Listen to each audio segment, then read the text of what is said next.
following is an adult presentation. Trick or treat, everybody. This is Raul Smith, welcoming you to another episode of The Closing Tag. This is episode 18. It's a very special and spooky episode. That's the name of the title of the episode. As you can tell, I am getting in quite the mood with this episode. And yes, I will be talking like this throughout the entire episode. And you'll get a few of those too.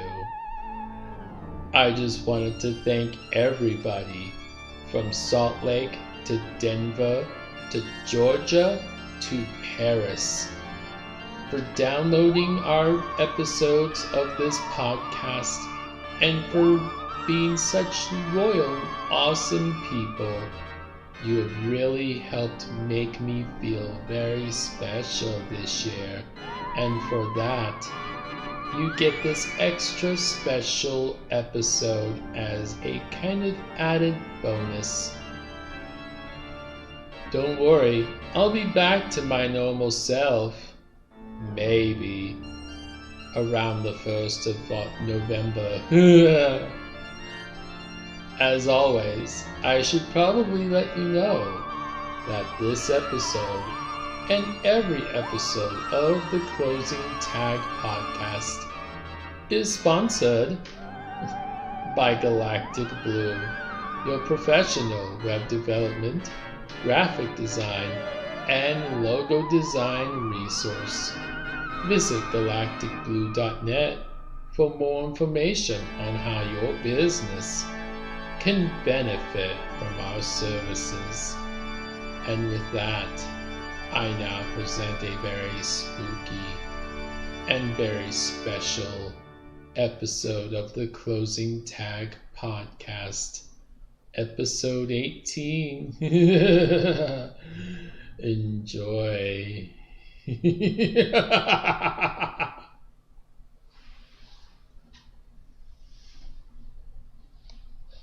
But no, seriously, guys, thank you.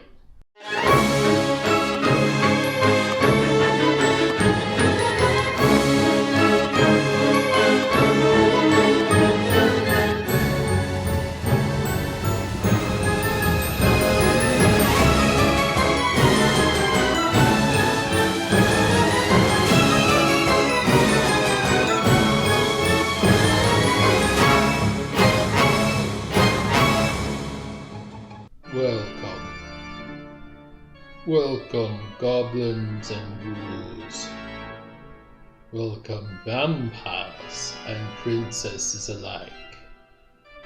Welcome to a very special and spooky episode of The Closing Tag. I am Raul Smith, your keeper of spooky tech stories this evening, or morning, or afternoon, or whenever you are listening to or watching this podcast episode on Facebook, YouTube, Apple Podcasts, iHeartRadio, Pandora, Spotify, Stitcher, Amazon Music, or wherever you are getting this podcast. Today we are sharing some of the spookiest, the scariest, the realest horror tech stories you will hear in the podcasting verse. Some are stories I've collected from listening to other podcasts over the years. Some are stories I've gathered from the land of social media. Some are my own personal stories. The names of the places and the people have been changed to protect the innocent, or maybe not so innocent. So sit back, relax, crack open a king-size bag of M&Ms, and enjoy. Before we begin telling a spooky story, one man, rest his soul, that was a legend in telling scary stories was a man named Edgar Allan Poe. One of his greatest works of art was a short story called The Telltale Heart. And the award-winning Telltale Heart film takes a headfirst deep dive into the sea of madness, retelling a classic psychological thriller with a mind-bending, pulse-pounding, bloody, disgusting film. Starring award-winning actor Sonny Grimsley, and directed by the brilliant McLean Lindquist. The Telltale Heart has won awards and made appearances in many short and independent film festivals, ranging from the FilmQuest Film Festival in Provo, Utah, to being awarded Best Short Film at the Minefield Film Festival in Albuquerque, New Mexico, to being selected for the Killer Valley Online Film Festival, to even appearing in international film festivals throughout the world. Revisit Edgar Allan Poe's short story as this film brings more than just a classic horror story to a new audience, but also discovers a creative way to explore the groundbreaking psychological thriller. The narrative is enhanced through an unprecedented use of sound and light, and the characters blend a modern sensibility with anachronistic charm, as seen through an unsettling array of time and space, while a shifting setting disorients the unwitting audience. What is seen and what is heard leads the perplexed audience to ask, what is insanity and what truly constitutes reality? TelltaleMovie.com for more information on this brilliantly insane thriller. And as a reminder, the Megaplex in downtown Ogden, Utah will host a special viewing of the Telltale Heart film on October 21st, 2021. Tickets are available and they are free. Come say hi if you dare.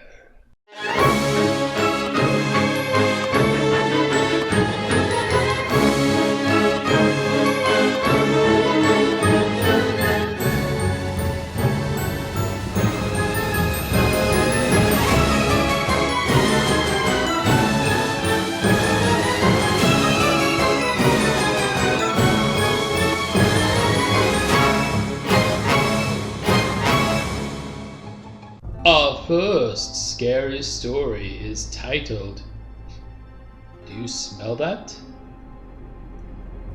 One fateful afternoon, a young man was walking to work, ready to make the world a better place. Silly fool. See, this man was a computer repairman back in the early 2000s, back at the height of the desktop era, ready and willing to fix any computer. Well, on this day, as fate would have it, an older couple brought a computer into his shop. It would not turn on, as they claim.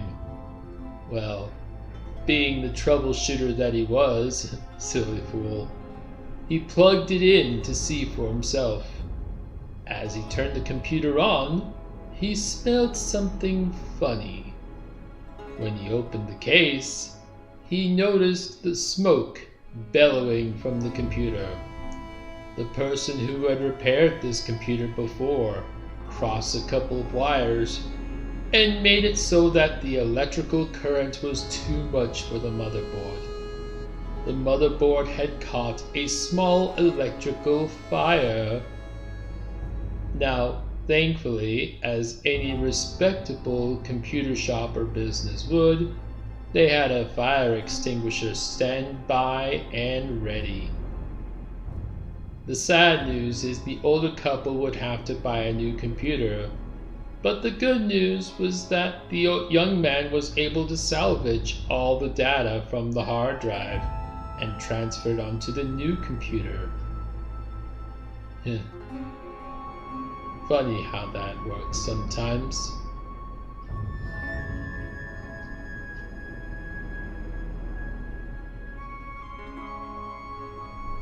This next story is titled, "I Promise I Didn't Mean to Do That." A small startup company, whose name will not be revealed, developed some of the top mobile apps for planning and starting a business, with a total of 250,000 downloads across iOS, Android, and Kindle. Well, as this company, Hank, had a huge disaster, and of course Hank's real name has also been redacted to protect the innocent, or maybe not so innocent. He was cleaning up some old tables in a database and noticed a table with a weird name. He thought it was an experimental table from a long time ago and deleted it. Silly fool. 5 minutes later, Hank started getting emails from app users that their business plans were deleted. 26,000 business plans were unaccounted for during this time. Thinking he had just deleted over 26,000 business plans, Hank panicked. But then he remembered that he had backed up the database the day before. Lucky fool. Restoring the plans was the easy part. Now, Hank had to go explain to his customers what had just happened. This was a task that would be difficult for any mortal.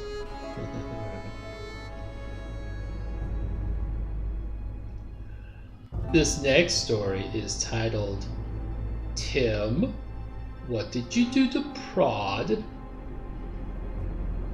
One day at his really nice job, Tim, as we'll call him, was working on a bug patch for an important piece of the website. Tim was confident. Tim was sure of himself. Tim was also very inexperienced. Tim was getting ready to push the item to the development server, but by accident, he pushed the patch to production, aka the live server. Not only did the patch not work, the code he wrote crashed the entire site. Sorry. Hundreds of customers per minute lost due to a crashed website. His lead and his manager both had to stop what they were doing and fix the issue by rolling back live. Tim was admonished for his accident, and while he got to keep his job, Tim was not allowed to push any code to development or production without the team lead authorizing it, so as to ensure something like this would never happen again.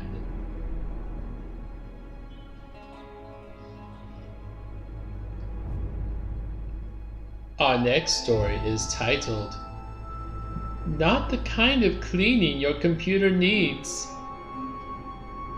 An older gentleman was working on his computer one day when he noticed dust coming out from inside the case.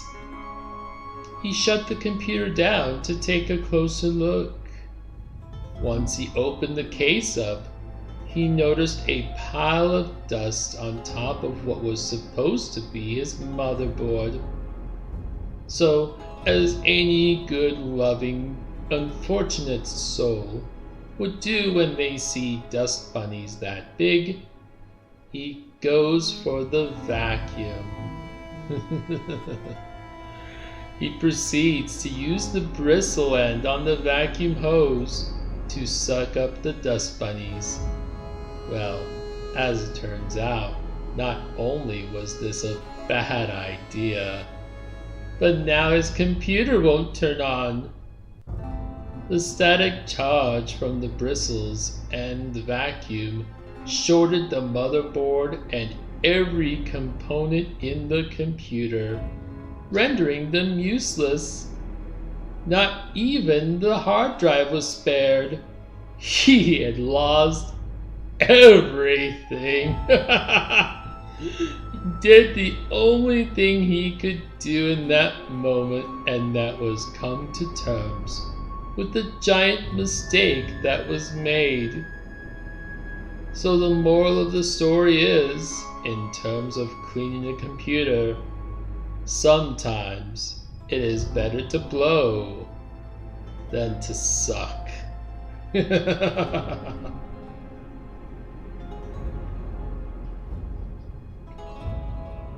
This one has no title. The plant manager called and said, "My laptop won't boot." IT manages to walk him through everything they could think of. He was finally told that a new laptop would be required, and they proceeded to ship it to him overnight. The plant manager also added that the desk phone wouldn't work either. IT throws in a new desk phone for good measure.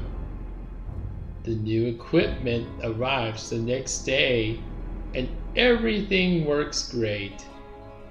IT instructs the plant manager to ship the non-working equipment to their warehouse.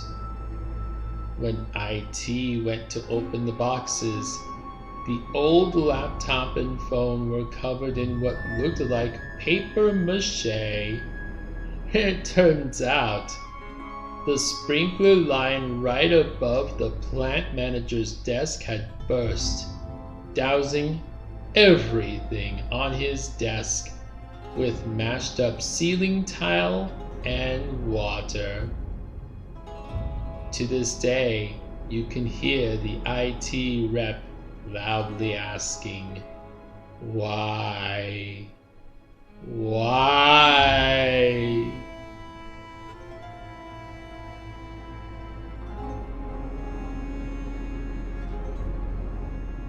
Our last story is called The Cautionary Tale.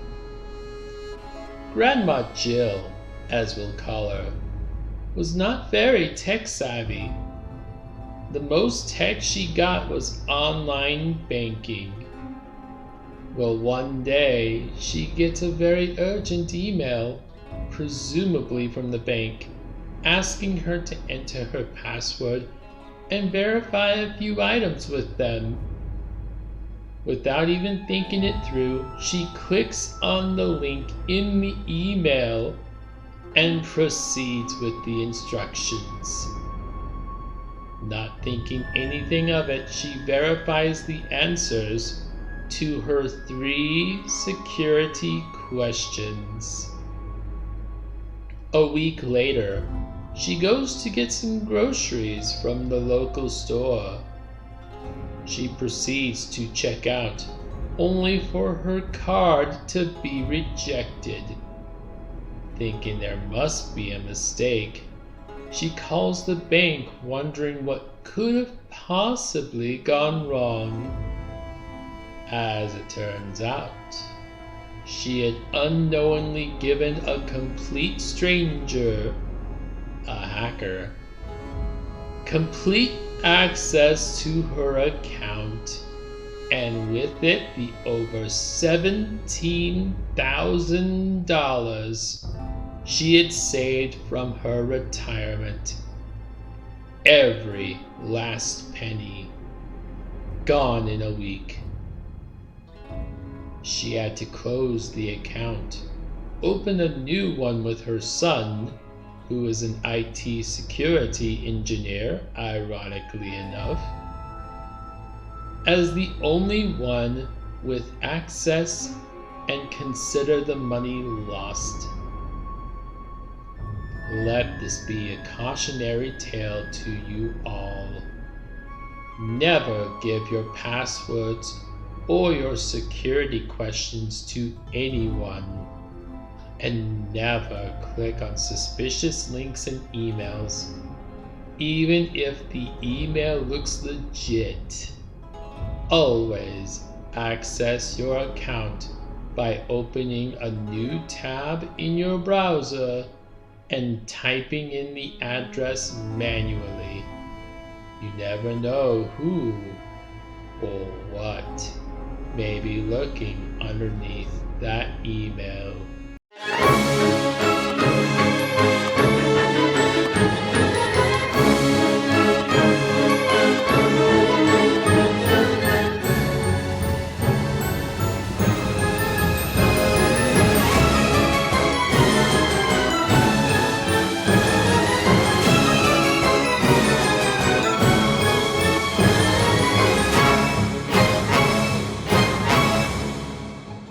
And that is our spooky Halloween episode. I do hope you have enjoyed these techie tricks and treats. Thank you for watching and listening to this podcast on YouTube, Facebook, Apple Podcasts, Pandora, Spotify, Stitcher, iHeartRadio, and more. Every view, every download, every listen counts. So as always, thank you. If you would like to help support the podcast, I am open to suggestions. Hit me up at raul@theclosingtag.com. Thank you again for listening and for watching. And remember to A, ask for extra candy this year to make up for COVID last year. And B, always include your closing tags. Happy Halloween, everybody!